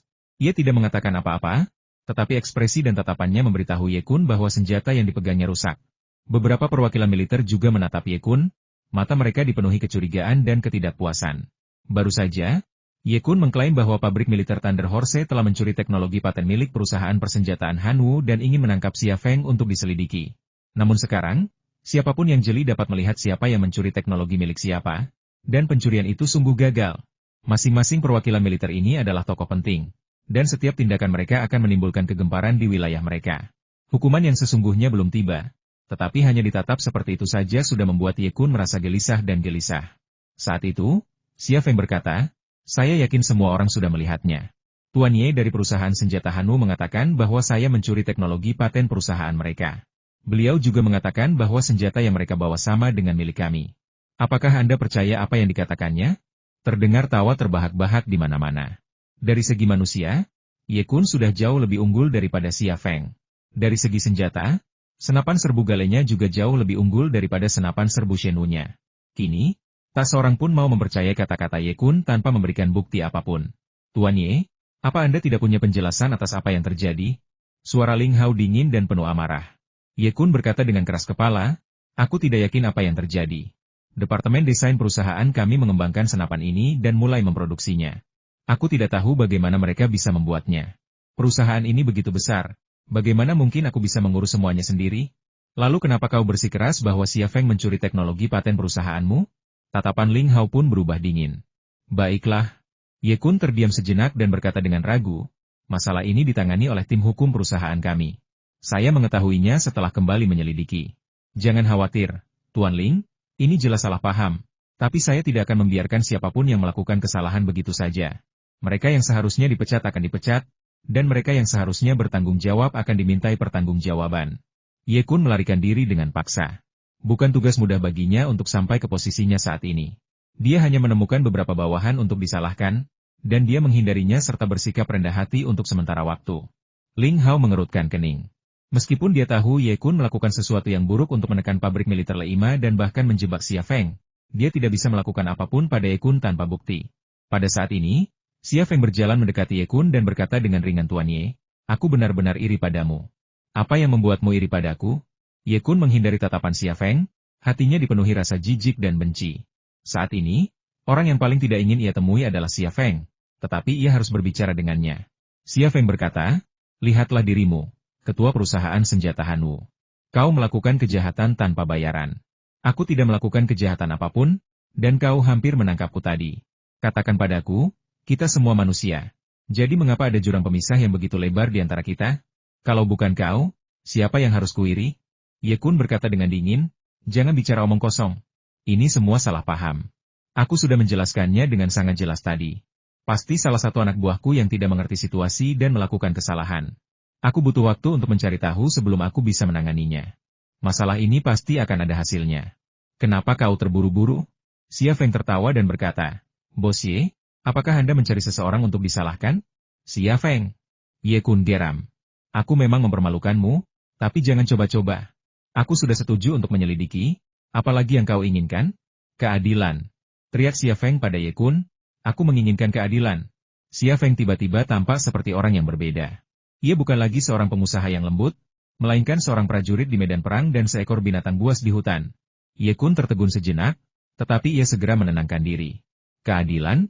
Cari siapapun yang berutang keadilan padamu. Kukatakan padamu, masalah ini tidak ada hubungannya denganku, dan kau tidak bisa meminta pertanggungjawaban. Begini saja, jika kau merasa ini tidak adil, kau bisa menuntutku di pengadilan, dan aku akan melawanmu sampai akhir.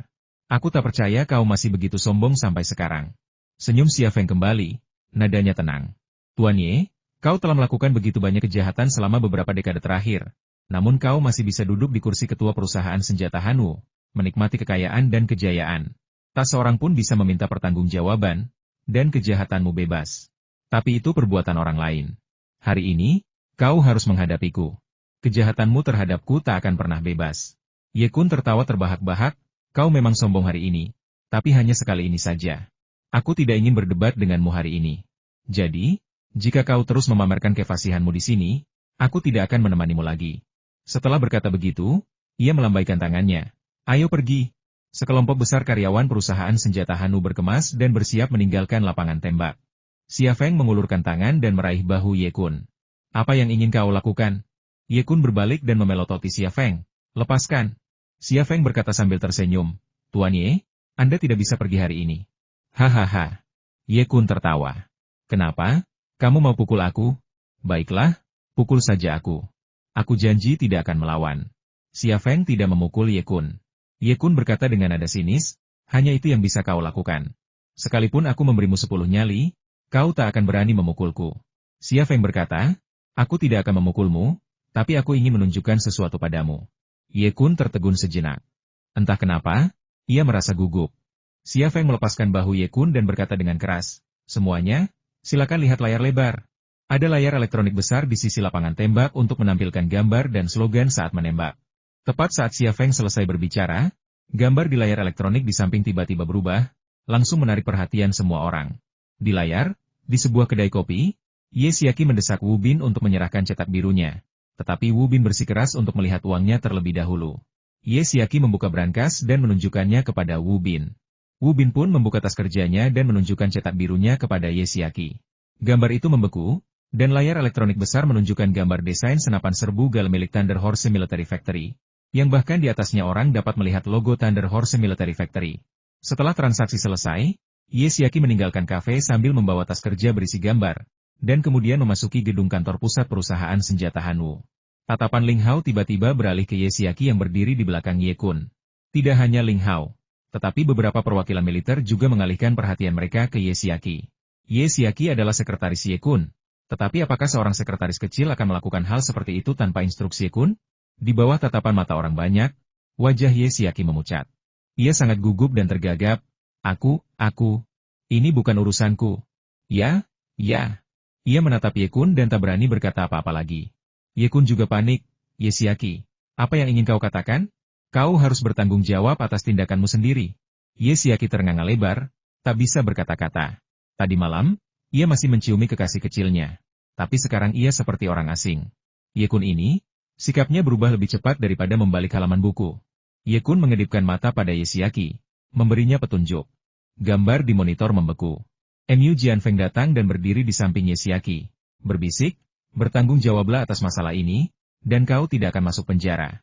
Selama kau setuju, kau akan hidup makmur dan berjaya seumur hidupmu.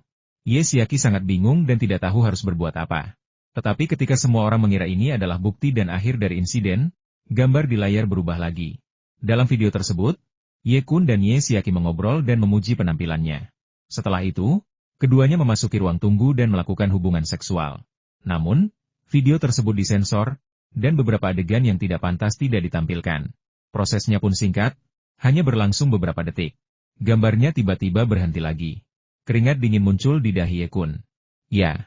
Mu Jianfeng meninggalkan Ye Xiaqi dan menatap Xia Feng sambil tersenyum. Xia Feng, bagus sekali. Kau telah membuktikan dirimu sebagai seorang ahli. Luar biasa.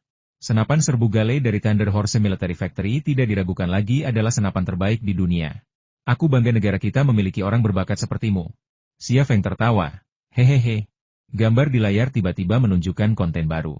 Di layar, Ye Kun dan Mu Jianfeng sedang mengobrol diam-diam. Di meja kopi di antara mereka, terpampang gambar-gambar yang dicuri mata-mata industri dari pabrik militer Leima. Ye Kun tiba-tiba tertawa terbahak-bahak. Meskipun Xia Feng saingan kita, aku tetap mengaguminya. Dia benar-benar jenius di bidang mekanika. Melihat cetak birunya saja, ini sudah jauh lebih canggih daripada senapan serbu rancangan perusahaan persenjataan Hanu kita. Ye Kun, tidak perlu mengadakan penilaian ahli. Senjata ini bisa diproduksi sendiri. Mu Jianfeng berkata, senjata ini adalah senapan baru yang dikembangkan oleh kedua perusahaan kita. Kamu bisa memberinya nama baru. Ye Kun menatap Mu Jianfeng dengan tatapan kosong tanpa mengucapkan sepatah kata pun. Mu Jianfeng tersenyum dan berkata, Ye Kun, tidakkah kamu mau? Guru, tidak, ini. Kami berdua menyuap mata-mata komersial pabrik senjata Thunder Horse. Usaha Anda berhasil, tetapi usaha saya tidak. Jadi, begini saja perusahaan senjata Hanu Anda akan mengambil 60%, dan grup industri Shenzhou kami akan mengambil 40%. Ye Kun ragu sejenak, lalu akhirnya mengangguk, itu saja. Bagaimanapun juga, kau adalah mentorku. Hahaha, aku selalu optimis padamu.